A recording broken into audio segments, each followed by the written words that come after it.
EKSE TV family. Chris Tyrese as well as Kevin Hart talking about Black Lives Matter, speaking after a memorial guard George Floyd. Let us know what you think about the topic. It's EKSE at capetowntv.org or dial us on 021 448 0448. Throughout the show, I cannot believe that I've been calling good Tobeka Tembeka and nobody stood to correct me. I was going to correct you, but I didn't want to embarrass you until me. Never that. Tobeka, a lot of farmers have been killed in their farms. They're white, and then a couple of black people are being killed in America, and then it's a hoo-ha.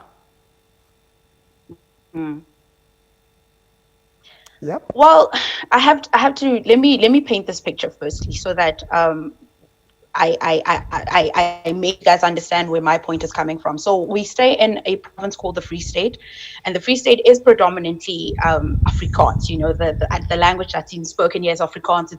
It's quite big on farming and agricultural activities. So how I've noted the argument that argument of farm killings is, we would say Black Lives Matter. You know, we're shouting Black Lives Matter. We're saying recognize our pain, recognize our hurt, recognize the fact that, you know, we treated as subordinate to just because we are black. You know, then the counter argument would be, yeah, but our farmers are being killed. You know, our worms are being killed. Our fathers, you know, whatever's being killed. So all lives matter. So how I understand it is, when we're faced with a challenge, you know, we cannot ignore this challenge and say that, yeah, but this isn't to the greater degree of this one. You know, it doesn't affect just like this one does. So with farm killings, they're very wrong. You know, farm killings are something that we need to deal with as a country, especially with female farmers. There's a female farmer that I know who was attacked in her farm, and from my understanding, the culprits are still out there, you know, and she was a violent attack. So that itself is wrong, but we cannot ignore the fact that with Black Lives Matter, it's underlying. It's not just the murders, you know, it's the institutional racism, you know, it's the daily fights that we fight as Black people, not just of a specific group or of a specific occupation, you know. It's something that it's great, man. It's generational. People that fought this fight 30 years ago are still fighting the fight. Instead, I've joined. My little brother is joining. You know, one day, I pray not, but one day my kids will have to join this fight, you know. So first and foremost, we can't treat it as, okay, the argument and this argument, let's fight it with the same day.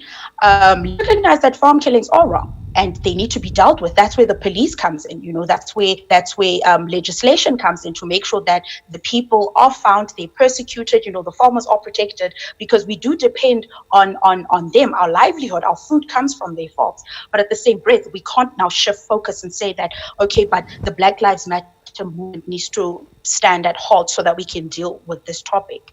And that's what I have the biggest issue with people in province that are saying, yeah, in the Free State, let's rather focus on farmers. Black people will deal with your issues now, but let's focus. No, let's not do that. Rather, let's converse, and then let's work together and keep the relevant people accountable. The people that are supposed to protect. The people that are supposed to serve. You know. And to that point, I love this point that Tobeka makes. Is brilliant. To this point, I've been reading this book for the past 5 years, and most recently, it's by Ta-Nehisi Coates, Between the World and Me. And he makes this point that it is heritage in America to plunder the Black body. So what we're seeing with the Black Lives Matter movement is not simply the response to Trayvon Martin being killed, or Breonna Taylor, or Tony McDade, but it is a legacy of systemic racism that has a violent history. And so before we're able to say all lives matter, we have to realize that Black Lives Matter is the moral antecedent to the ethical conclusion that all lives matter. That means that unless Black lives really matter, unless this legacy, this heritage of plundering Black lives through a healthcare system, a judicial system, an educational system that miseducates and undereducates, that sequesters us in red line districts and exposes us to mass incarceration, until that heritage has been broken, then we cannot say that all lives matter. It does not align with the facts of our lived reality.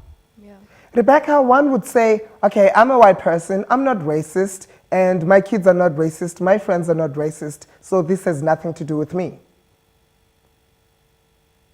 You know, I think that is a line of thinking that needs to be confronted more, because the reality of the magnitude of the issues that we are dealing with is such that no one is not complicit.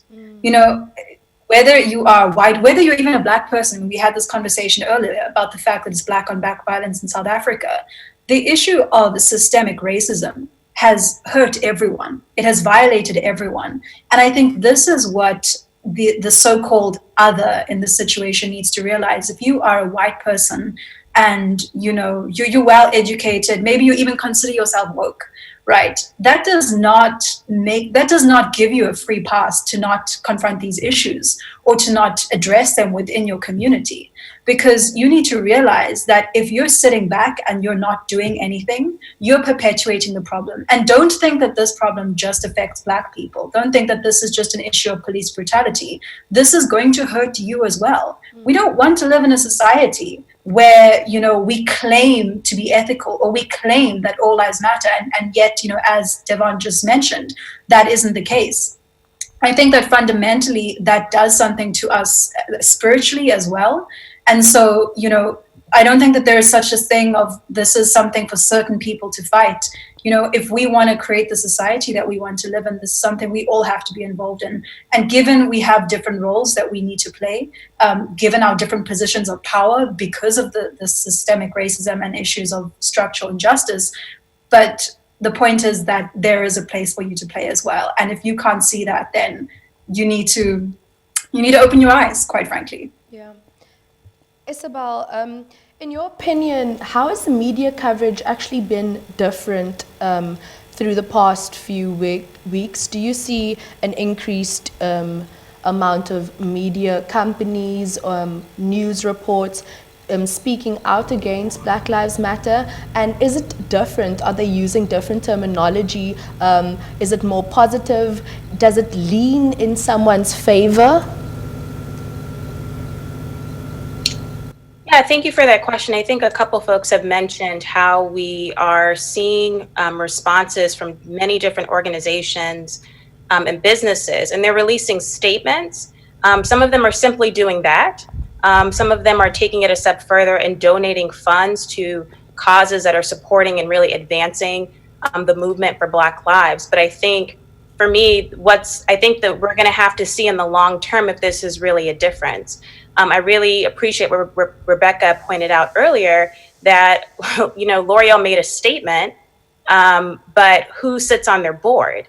You know, who are the people in power within these organizations? So I think we need to continue to evaluate how these organizations are making a difference. I also take issue with the fact that people had to be murdered. Black people had to be killed and murdered for these issues to come to the forefront, and for these organizations to take a stand or to express that Black Lives Matter.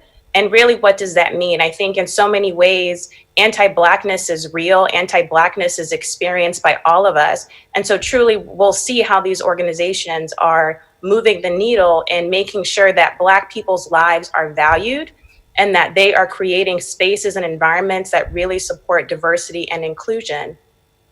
Yeah, we are out of time, so let's continue with this conversation online. We're saying goodbye to our TV viewers. Otherwise, you can catch us online. On Facebook, it's EKSE Live. On YouTube, it's EKSE on Cape Town TV. So we're saying goodbye to our TV viewers. And if you want to see more of this conversation, make sure that you hop onto our Twitter, our YouTube, as well as on Facebook. We're going to leave you with Alice Ferson, who is not from the US, but from the moment he witnessed what was happening in the US, leading power of the world, he had a conversation with his parents about the implications of those events. He knew that he wanted to make more people aware of this. His talk with TED Talk is about being Black and what it means to him. So Ellison was born in the UK, and last year he moved to Argentina. He is currently an 8th grader.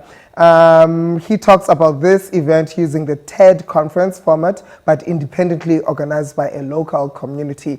Goodbye to you, TV viewers, but carry on, hop on to our YouTube channel, our Twitter, as well as Instagram and on Facebook. We'll carry on with this conversation online.